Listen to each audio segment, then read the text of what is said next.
हाल ही में अमेरिका के पूर्व राष्ट्रपति डोनाल्ड ट्रंप के खिलाफ एक असैसिनेशन का अटेम्प्ट देखने को मिला है। इस अटेम्प्ट की तमाम इंपॉर्टेंट जानकारियां हैं जिसमें आज इस वीडियो में हम चर्चा करने वाले हैं। साथ ही अमेरिका में इस तरह की घटनाओं का इतिहास क्या रहा है, उस इतिहास पर भी हम बात करेंगे। मेरा नाम है अक्षय और आपका स्वागत है दृश्यायस चैनल की इस नई वीडियो में। चलिए इसी नोट के साथ वीडियो की शुरुआत करते हैं और सबसे पहले वीडियो की रूपरेखा को एक बार समझ लिया जाए। तो वीडियो में एक बार हम दोबारा से खबर पे बात करेंगे। इसके अलावा हत्या की घटना का इतिहास क्या रहा है, उस इतिहास पर भी नजर डालेंगे। इस तरह की घटनाओं का कारण क्या हो सकता है, सीक्रेट सर्विस यहाँ पर चर्चा में आती है, तो सीक्रेट सर्विस क्या है, और अंत में एक प्रश्न पर भी चर्चा होगी। तो ये जो हमारा प्रश्न रहने वाला है वो प्रीलिम्स का होगा और आप इस वीडियो में बताए गए तथ्यों के आधार पर इस सवाल का जवाब दे सकते हैं। इसके अलावा ये पूरा टॉपिक आपका जीएस पेपर 2 से जुड़ा हुआ है। अंतर्राष्ट्रीय संबंध से आप इस टॉपिक को जोड़ करके देख सकते हैं। चलिए इसी नोट के साथ वीडियो की शुरुआत करते हैं और सबसे पहले जो है खबर पर एक बार चर्चा कर ली जाए। तो अमेरिका के पूर्व राष्ट्रपति जो थे डोनाल्ड ट्रंप, वो अमेरिका के स्टेट पेंसिल्वेनिया में बेसिकली जो है चुनाव की एक रैली में हिस्सा ले रहे थे। वहां पर वो अपना भाषण डिलीवर करने वाले थे और इसी दौरान पेंसिल्वेनिया राज्य के ही बेसिकली एक 20 वर्षीय युवा ने उन पर गोली चला दी। अब इस पूरे हमले के दौरान जो सरकारी एजेंसी है वहां की सीक्रेट सर्विस, उसने उस हमलावर को भी मार गिराया और इसके साथ साथ इस घटना के बाद जो है वो आपका सीक्रेट सर्विस पर भी सवाल उठाए जा रहे हैं। तो ये ओवरऑल खबर है जिस खबर पर हमने यहाँ पर बात की। इसके अलावा अमेरिकी राष्ट्रपति चुनावों पर इस घटना का क्या असर होगा, तो उसको लेकर भी कई जो है जानकार डिस्कशन कर रहे हैं। अमेरिका में जो चुनाव हैं वो 5 नवंबर 2024 को होने वाले हैं, जहां पर अमेरिका के नए राष्ट्रपति का चयन होने वाला है। अब तक अगर आप एक्सपर्ट्स की माने तो अब तक रिपोर्ट्स आ रही थी कि अमेरिका में 2 कंपिटिटर्स के बीच में बड़ी जो है रेस आपको देखने को मिल सकती है। इसमें से एक थे अमेरिका के वर्तमान राष्ट्रपति जो बाइडेन और दूसरे हैं अमेरिका के पूर्व राष्ट्रपति डोनाल्ड ट्रंप।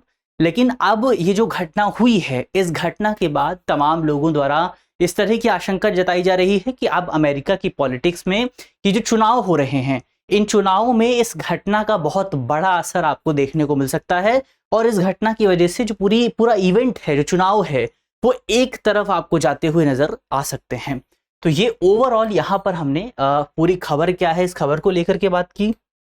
इसके अलावा घटनाओं का इतिहास क्या रहा है उसको अगर आप देखें तो ये अमेरिका में कोई पहली घटना नहीं रही है। इससे पहले भी अमेरिका में इस तरह की बहुत सारी घटनाएं देखी गई हैं। जैसे कि अब तक देखें अगर आप, तो 4 अमेरिकी राष्ट्रपति ऐसे रहे हैं जिनकी जान इस तरह की घटनाओं की वजह से गई है। कौन कौन रहे हैं वो अगर आप देखें तो इसमें सबसे पहले आपके अब्राहम लिंकन हैं, जिनकी सबसे पहले हत्या की गई थी उनके कार्यकाल में रहते हुए। तो अमेरिका में जो सिविल वॉर था, उस सिविल वॉर का परिणाम रहा कि उनकी हत्या हुई। तो अमेरिका में सिविल वॉर चलता है आपका 1861 से 1865 के दौरान, और सिविल वॉर की समाप्ति के बाद जो राष्ट्रपति थे अब्राहम लिंकन, वो बेसिकली इक्वालिटी की बात कर रहे थे और इसी का विरोध करते हुए अब्राहम लिंकन, जो कि आपके 16वें राष्ट्रपति थे अमेरिका के, इनको 14 अप्रैल 1865 को जो है मार दिया गया, उन पर गोली चला दी गई। और बेसिकली इनका जो हत्यारा था उसका कहना था कि ये समानता का जो है समर्थन कर रहे हैं, समान अधिकारों की बात कर रहे हैं, और इसी वजह से जो है उन पर गोली चलाई गई थी।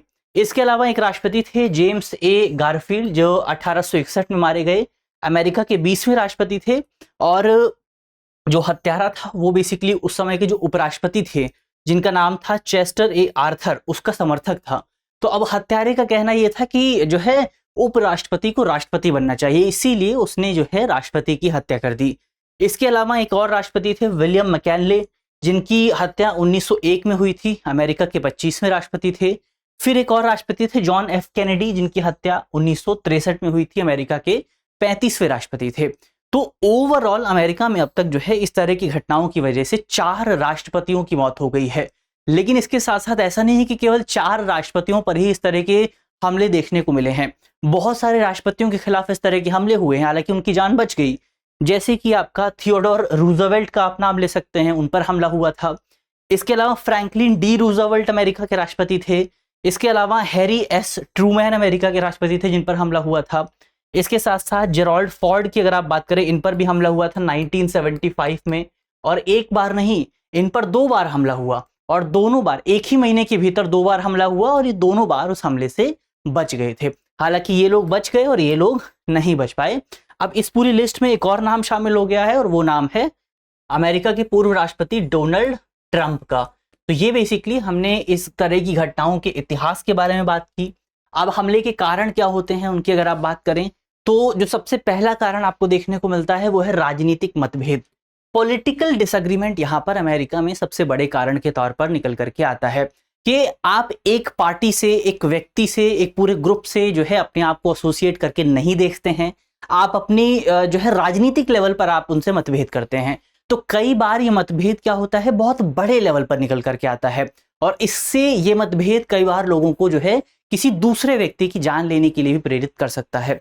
तो पॉलिटिकल डिसएग्रीमेंट यहाँ पर एक कारण हो सकता है।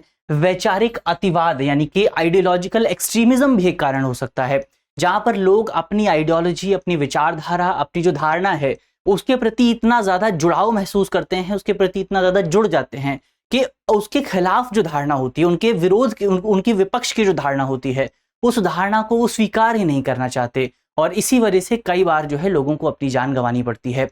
तो वैचारिक अतिवाद भी कारण हो सकता है। कई बार जो है कुछ जो हत्यारे होते हैं वो मानसिक बीमारी से भी प्रेरित होते हैं, कई बार मानसिक समस्याएं से प्रेरित होते हैं, तो उससे भी आपको इस तरह की घटनाएं देखने को मिलती हैं।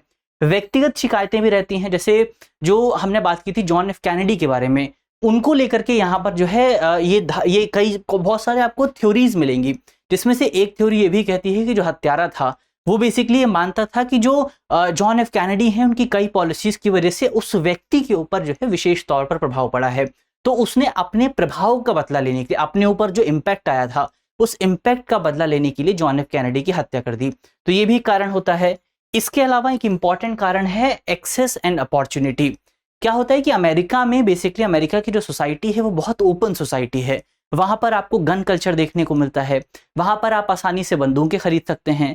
तो ये जो ओपन कल्चर है, जब आप आसानी से अपने पास बंदूकें खरीद सकते हैं, रख सकते हैं, ये कल्चर कई बार लोगों को प्रेरित करता है कि वो हिंसा का भी समर्थन करें। आप अमेरिकन सोसाइटी में देखेंगे तो वहां पर आपको गन राइट्स के लोग मिलेंगे, ऐसे लोग मिलेंगे जो कि प्रत्यक्ष तौर पर गन रखने का समर्थन करते हैं।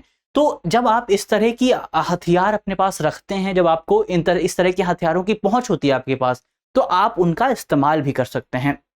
वही चीज हमें कई बार अमेरिका में देखने को भी मिलती है।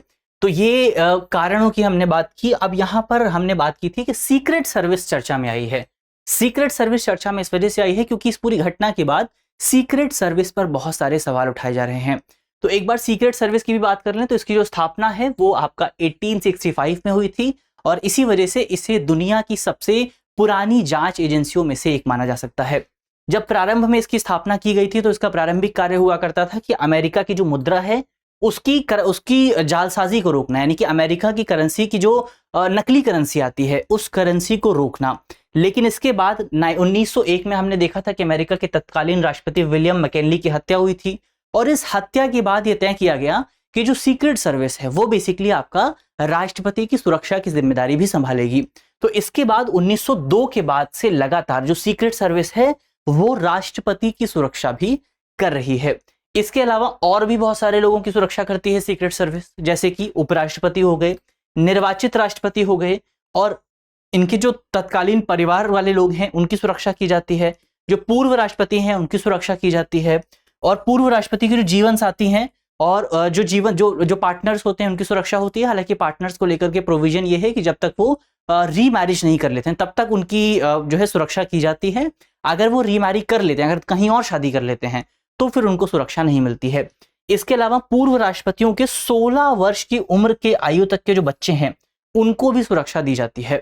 इसके अलावा अमेरिका में बेसिकली आपका प्रोविजन ये भी कहता है कि जो अमेरिका में चुनाव होते हैं उन चुनावों के दौरान जो पोटेंशियल कैंडिडेट्स होते हैं उनकी सुरक्षा भी आपका सीक्रेट सर्विस की ओर से की जाती है। नियम ये कहते हैं कि जब चुनाव होने वाले हों तो उससे 120 दिनों पहले बेसिकली आपका सीक्रेट सर्विस के लोग जो है उम्मीदवार की प्रोटेक्शन, उम्मीदवार की सुरक्षा जो है सुनिश्चित करने में जुट जाते हैं। और कौन कौन से उम्मीदवार तय किए जाते हैं ये निर्धारित करने का जो काम है वो आपका होमलैंड सुरक्षा सचिव यानी कि होमलैंड सिक्योरिटी सेक्रेटरी का होता है। तो ये बेसिकली तमाम इंपॉर्टेंट पॉइंट आपको सीक्रेट सर्विस को लेकर के देखने को मिल जाएंगे। अब यहाँ पर हमारी खबर समाप्त होती है। बातचीत कर लेते हैं अंत में एक सवाल की।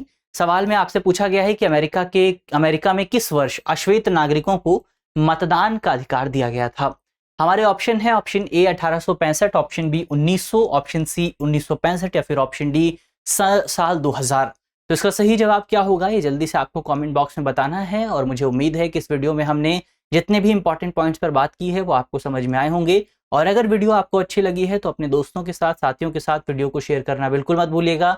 चैनल पर अगर आप नए हैं तो चैनल को सब्सक्राइब कर लीजिए, और अगर आपने अभी तक सब्सक्राइब नहीं किया है तो जल्दी से सब्सक्राइब कीजिए ताकि इस तरह की वीडियोस जो हैं आपको और ज़्यादा मिलती रहें। इसी नोट के साथ वीडियो को समाप्त करते हैं, मिलते हैं आपसे कल। तब तक के लिए अपना ख्याल रखिए, ध्यान रखिए, पढ़ते रहिए। धन्यवाद।